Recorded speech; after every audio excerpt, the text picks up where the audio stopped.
what's up? It's Tim from Stronger Social Skills, and one of the top questions that I'm often asked is how do I have better conversations? How do I have really good conversations? How do I have great conversations? How do I have any conversations? I just want to talk to somebody without worrying about my approach or thinking that I'm going to get stuck or not knowing what I'm going to say next. And just like any other question that's been asked since the dawn of time, you can get as deep and long and complicated of an answer as you're willing to look for. Millions of books and papers and articles and journal entries have been written about how to get better conversation skills.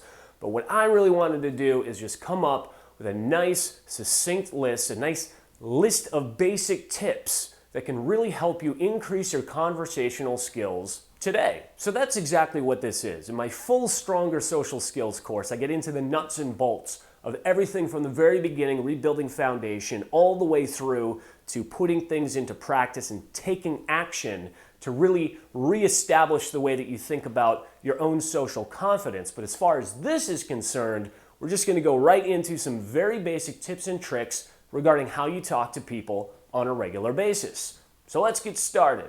Now, before I actually get into the tips and tricks for strengthening your conversational abilities, I do want to take a moment and talk about confidence, because that's what it all boils down to, right? Confidence.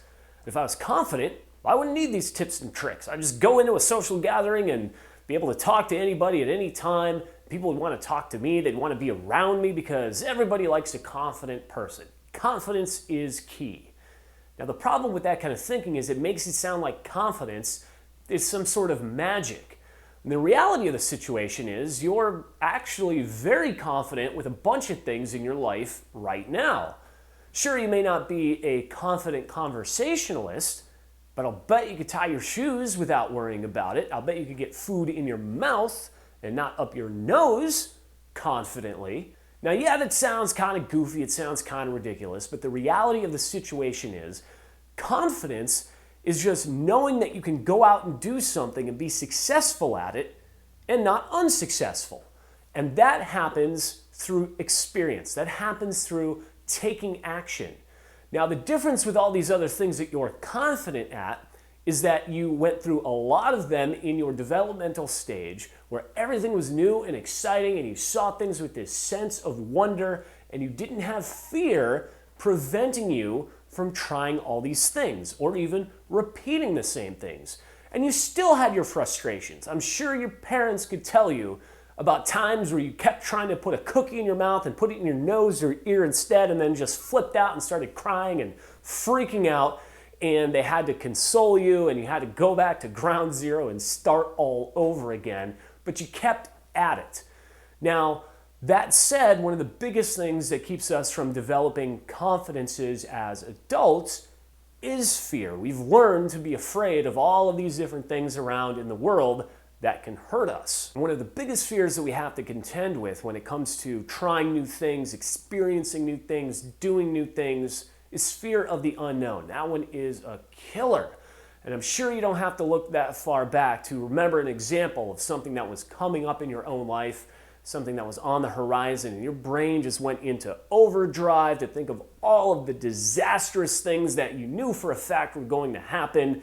Everything was just going to come crashing down. You'd be exposed as a fraud. Everything was just going to be a total mess. And then you went through it and you did it, and then you thought, it wasn't so bad. And so we realized that that fear of the unknown is all bark and no bite, and yet it still sneaks in to prevent us from trying these new things and building confidences in new directions. So think of it like this. When you have a presentation in class or at work, they always say to know your material. And the reason why you need to know your material is because it takes away that unknown element. Yeah, you might freeze up for a moment like a deer in headlights and you're staring out there at all your classmates or your coworkers around the conference table. But if you know your material, you'll have that moment and then you'll go back to what it is that you're supposed to say and you're supposed to do, and you'll get back on track toward your ultimate destination. And this is exactly the same concept.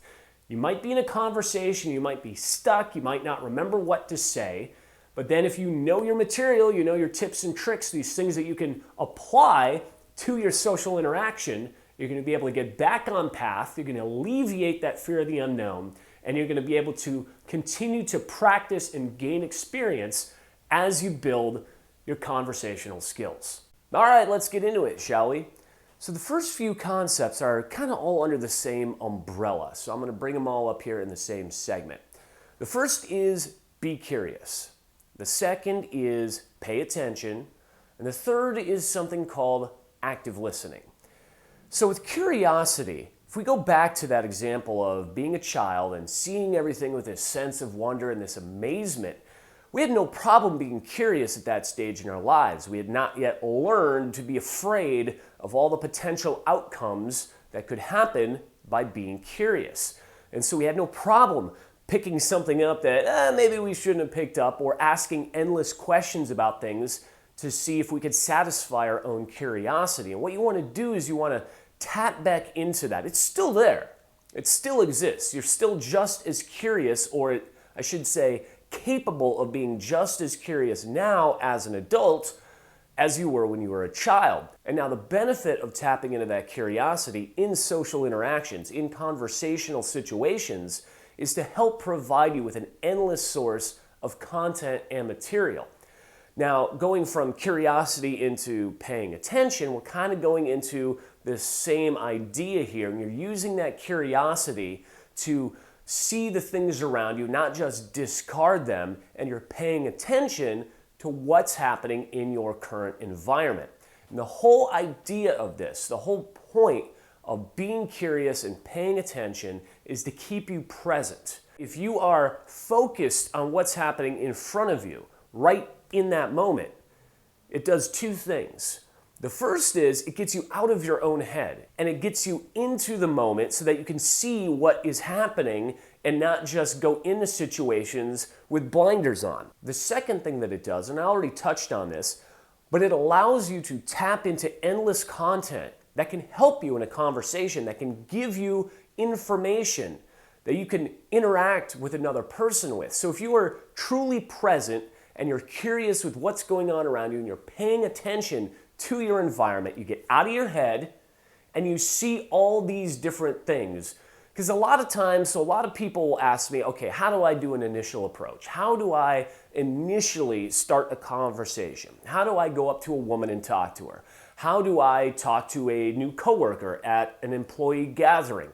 How do I do any of these things that involve me getting out of my comfort zone and talking to somebody new or somebody that I haven't really previously had that much interaction with? But if you're curious and you're paying attention, those windows and those doors will open for you.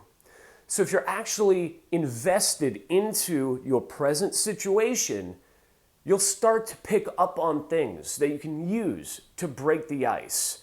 A class ring, right? A shirt that you really admire. A haircut that's new that you didn't notice on your coworker previously. Things in the environment that you can see. Maybe you noticed someone glancing at something unusual, right? You're at a work party, and because you're present in the moment, you notice this goofy sculpture at the end of the conference table, and you're paying attention, so you see your coworker glancing over at it, and you think, this is my opportunity, this is my open. And so you say, man, whose idea was it to get that thing, am I right? And he looks at you and says, well, actually, it was mine. I was in charge of the purchase. But you see what I'm getting at, right? You see how paying attention, being curious to what is around you, can get you out of your head and give you endless content to build conversations with and give you ideas of how to open in a situation. Now, the active listening part of it comes into play when you're actually engaged in the conversation. And it's kind of along the same lines as being curious and paying attention. The active listening is listening, but not just for the sake of listening. It's listening and really focusing on what the other person is saying. It's really investing yourself into what they are saying and not just waiting for your chance to talk and not just trying to compete with the other person's conversation and not just smiling and nodding as they say stuff and again being stuck inside your own head and not really cognizant of what's going on in the interaction. So be curious, Pay attention and use active listening, and you'll start to notice how it gets you out of your own head and invested in the present so that you can really pay attention and see what's going on in your environment and use that to benefit your conversational skills. A conversation is like a tree, and you and your conversational buddy are squirrels.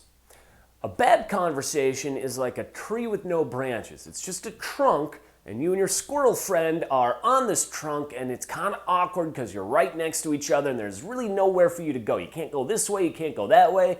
Maybe you can move up a little bit, maybe down a little bit, but it just kind of sucks and there's nothing to do and it's a dead end.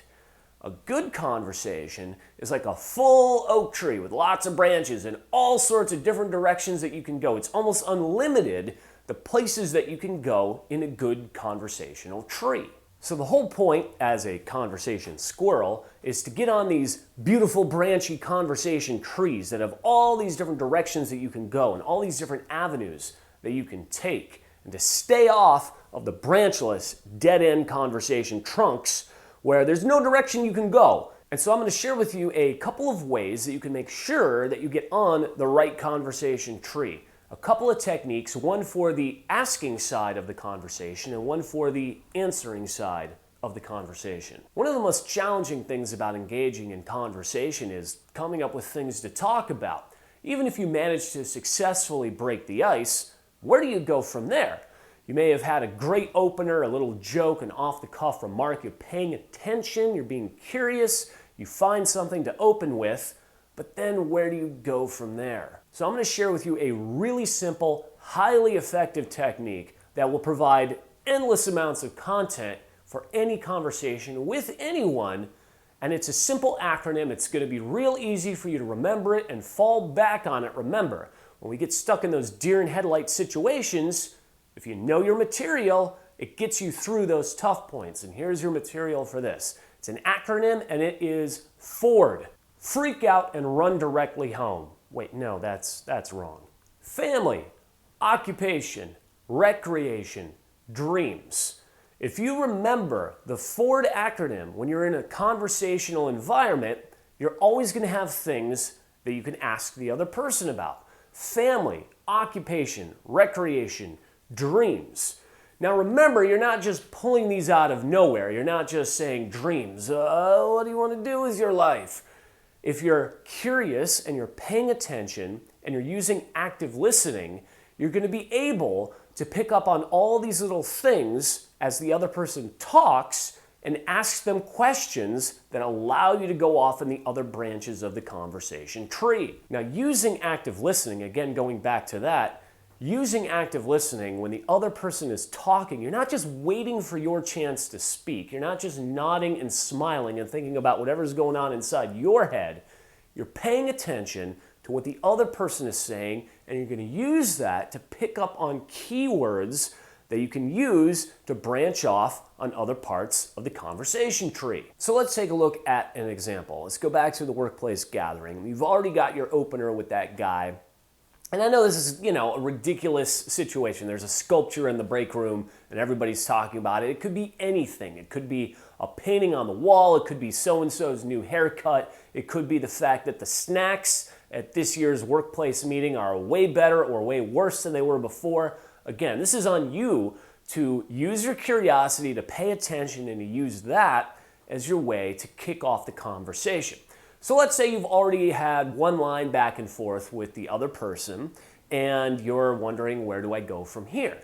So let's say the person's got his phone out, right? He's at a workplace gathering. He's about as interested in what's going on as anyone else is at a workplace gathering. And he's got his phone out. What kind of phone is it? Is it a new phone, right? Does he have the new Samsung? Does he have the new iPhone? How does Ford come into play with that? Family, occupation, recreation, dreams. Well, with occupation, you're already at a workplace gathering. There's all sorts of different directions that you can go. And you probably have done that. It's real easy when you're in an environment and you're basically a captive to what's happening around you. You can make comments about that. It's real simple to do that. Well, how could you apply other elements of the Ford equation to that scenario? So he's got his phone out, recreation. Right? Do you have any cool apps on there? Have you played that new game? I heard that phone's got a great camera. Do you take pictures with it? And so on. So you're using forward to find those branches, and then you're listening to the answers to pick out more keywords to apply forward to. Oh yeah, it's the new Samsung. I got it because it's got a great camera and my kids are always running around and I don't want to lug a big camera around, but I wanted to take good pictures of them. Aha! So now you've got something else that you can jump off from on the conversation tree. So now it's all coming together. You're curious, you're paying attention, you're using forward to stimulate conversation topics, and then you're actively listening for keywords so that you can branch off and extend your conversation tree further. And now you're happy squirrels running around, all sorts of different ways that you can go, all sorts of different branches that you can jump off on. And I do get a lot deeper with this in the full Stronger Social Skills course, but this is a really good starting point for developing conversational topics. All right, so being curious and paying attention and utilizing forward are all great things to keep us on the branchy conversation tree that gives us all those different directions that we can go in a conversation. But it's just as important to not only use those things to advance the conversation from your end, but to also help the other person advance the conversation from their end. And here's what I mean. When the other person asks you a question, when the other person is turning the conversation over to you, don't kill it with a dead end answer. That'll put you right back on that branchless tree. Here's what I mean. Let's go back to that workplace situation. You're at the gathering, right? It's this workplace meeting. Everybody's just kind of mingling around. You're going back and forth a little bit, and the other person asks you a question. So what do you do here at the company? And you say, oh, I fix computers. Technically, you've answered the question, but you're still in danger of ending up on the branchless tree. You're both just going to end up being awkward squirrels again. When someone asks you a question and you're engaged in the conversation, don't kill it with dead-end answers. Just as it's important to listen for keywords when the other person is talking and look for ways to branch off in a conversation tree, it's just as important to give the other person keywords and things that they can extend the conversation with. Oh, I fix computers is a dead-end answer. You can't really get much out of that. So instead, you want to elaborate on your answers. You don't want to get to the point where you're just rambling, but give a couple of lines of good information that the other person can go off on their own little branches with. So instead of saying, I fix computers, you can elaborate a little bit and say, well, I went to school for software development, but I took the first job that was offered to me when I graduated, which was Verizon. I did that for a few years. It was okay, but I really wanted to get back into the computer side of things, and so that led me on the path that I'm on now. And so just with a few extra seconds of answer, a thoughtful answer, you've given the other person all sorts of different keywords and ways to branch out on the conversation. He can ask you about computers, he can ask you about software development, he can ask you about the school that you went to, he can ask you about what it was like to work for a giant company like Verizon, how you got hired here, and so on and so on. So instead of just giving these short, empty answers that are going to put you right back on the branchless dead-end tree, extend your own answers. And again, don't ramble, don't make it all about you, but give them something. Give them a little bit of something that they can move the conversation with on their own end. Next up for tips on having better conversations, don't get too weird, too personal, too vulgar, or too obscure unless you really know the person. And some of this may seem like it goes without saying. You probably shouldn't go up to the coworker of the opposite sex that you don't know and start railing off dick jokes. It's probably a bad idea. But how many times have you been in a position where somebody got real personal, real fast, and it made you uncomfortable?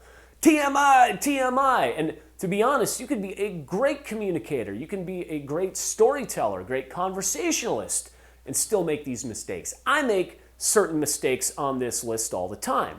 I've been accused of being a little too personal with my information in early social situations. I'm very open about who I am and the things that I've been through. Sometimes I get pulled aside by people that I trust that are very close to me, and they say, hey, Probably shouldn't tell that story to this person this early in the game. Probably shouldn't have made that joke right at this moment. Maybe you should cool your jets a little bit. And I get it. I'm a passionate person. Sometimes I go a little bit overboard, and I do appreciate these people in my life that let me know when I do and pull me back a little bit from the threshold, but I still make these mistakes from time to time. Another one that I screw up with from time to time is being too obscure, although I'm a lot better with this now than I used to be, and I notice this happening a lot with guys in particular.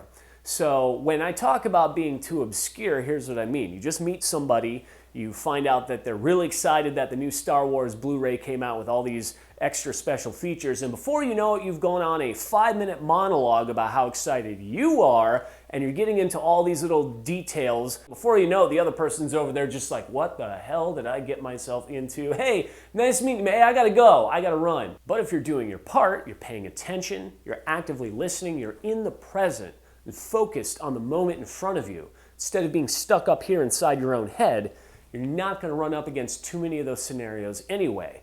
You're not going to get stuck on a 7-minute monologue about the importance of Darth Vader's helmet in Kylo Ren's possession, which not only throws you directly onto the dead-end branchless tree, but also scares the other squirrel away. And it also helps to keep in mind that a good conversation is a relationship. It's not a chance for you to prove how much you know or to impress the other person or to show that you deserve attention.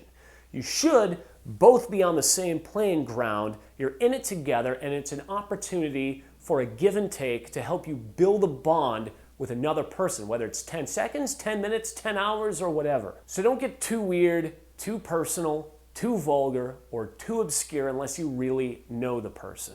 And I feel like you and I really know each other at this point. So I'm comfortable in saying I'm not wearing any pants. Marlon Brando is one of the greatest actors of all time, and he was one of the greatest actors of all time because he really knew and understood how people communicated and interacted with each other. And the reason why I knew those things was simply because he watched them. Before he was so big that he couldn't go out without being mobbed, he was an up-and-coming actor and would go to public places like malls or parks or any place that a lot of people gathered together and interacted, and he would just sit and observe them. Again, being curious, paying attention. And he would watch how people communicated with each other. And he learned something really, really key, and that was what was being said was very often not nearly as important as how it was being said. So in other words, all the nonverbal cues that went into communication and conversation were far more filled with information than the actual words themselves. Now, I get a lot more into the nonverbal stuff in my full Stronger Social Skills course, and we're just focusing more on conversation tips here, but that's still something really important to keep in mind. Now, this was such an important lesson for Brando that he got to a point in his career where he didn't even memorize his lines anymore. He barely looked at the script. And so what he did instead was focus on the physicality, the way that he interacted and moved with the other people in the scene and with the things in his environment. And so, as a matter of fact, when he was filming The Godfather, there are plenty of scenes, like one where he's in his office and he's staring up at the ceiling. Well, it's because his lines are on the ceiling. Or if he's interacting with somebody and there's an over-the-shoulder shot, that person would have Brando's lines on a poster board hanging from his chest. And so he had the clout at that time to be able to pull off a stunt like that, a regular actor. If you've shown up onto a set and you don't know your lines, you're going to be shown right off of the set. But again, if you're Marlon Brando, you could get away with those things. And he got away with it and used that because he understood the power of the physicality, the power of the nonverbal communication. And this is just a basic list of tips and tricks for conversation, so I'm not really going to get into any more of that, but it's a really cool thing to keep in mind, especially as you really start to advance in your conversational abilities. Really pay attention at how the body movements fit together, what the different things mean when you lean forward or lean back or move to the side or look at somebody in the eyes or look at somebody between their eyes. Now, all of those things come into play during the conversation. So again, this is just kind of like a brief touching on that and how important it all can be. Okay, I'm going to get into a full recap of everything I talked about in just a moment, but first I want to say thank you. Thanks for checking this out. Hopefully you got something out of it. And if you apply the concepts that I've been talking about here into your conversational life, You will see an improvement in the way that your interactions go, I guarantee it. If you want to get more out of this, if you really want to improve your social life, your social interactions, your self-confidence when it comes to interacting with other people in social situations, I encourage you to check out my full course. It's called Stronger Social Skills, Step by Step to Sky-High Confidence, and that's exactly what it is. It's a full course designed with dozens of videos to take you step by step from foundation building into restructuring the way that you think about social situations, all the way to action steps to get you out there and help you find a huge improvement in your social interactions with other people, whether it's one-on-one or in group situations. If you're truly interested in developing that self-confidence in social situations and moving past the fear and the insecurities and the limitations and having a happier, more fulfilling social life with other people where you can share experiences and life, check out the coupon that I've attached at the end of this course. It gives you 50% off of my full course, Stronger Social Skills, Step by Step to Sky-High Confidence. I guarantee you it's going to make an impact in your life. The coupon is available right here at the end of this course. All right, let's get into the recap. Even though this is all about tips and tricks for improving conversational skills, it's important to remember that confidence is key. And the key to confidence being key is knowing exactly what confidence is. You can be confident in one thing and not be confident in another. You can be really confident at going out and talking to people and not confident at all in writing a poem. So what is confidence? Confidence is simply believing that when you go out and do something, you're going to be able to do it. How do we build confidence? By going out and doing something over and over again until we get better at it. In other words, practice. Why don't we? Fear. Especially fear of the unknown. So what's that thing that really prevents fear of the unknown from really taking hold? Knowing. Knowing and having something to fall back on. Knowing your material. And that's what the tips and tricks are all about. When you're in a conversation, when you're about to be in a conversation, when you want to engage in a conversation, be curious. Pay attention. And the whole point of that is to get you present, to get you in the moment, and that gets you out of your own head, outside of whatever it is you're thinking about, and focus on what's happening in the moment.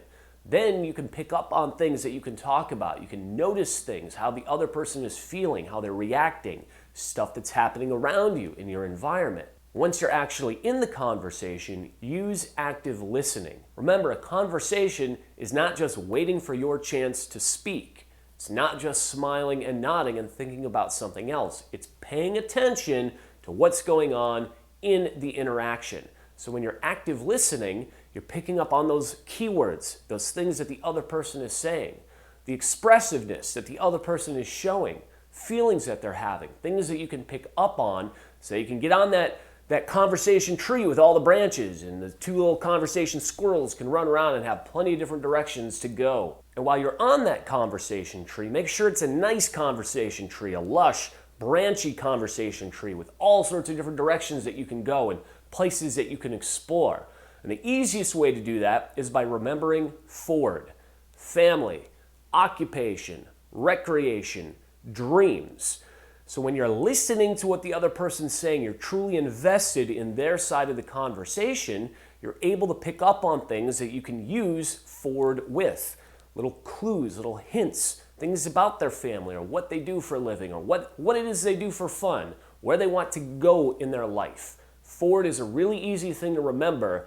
It's an easy acronym, and it's something that you can always fall back on when you're looking for topics in conversations. And just like it's important to stimulate the conversation with the right questions, it's also equally as important to not kill the conversation with the wrong answers. Don't give dead-end answers. Elaborate a little bit. Don't ramble, don't go on, but give a couple lines, a couple of descriptive lines that help the other person have questions that they can further ask you. And when it comes to the dead-end, branchless conversation tree, nothing will get you on there quicker than being too weird, too personal, too vulgar, or too obscure right out of the gate. Save all that crazy stuff for when you actually get to know somebody and you know that they're comfortable with that kind of conversation.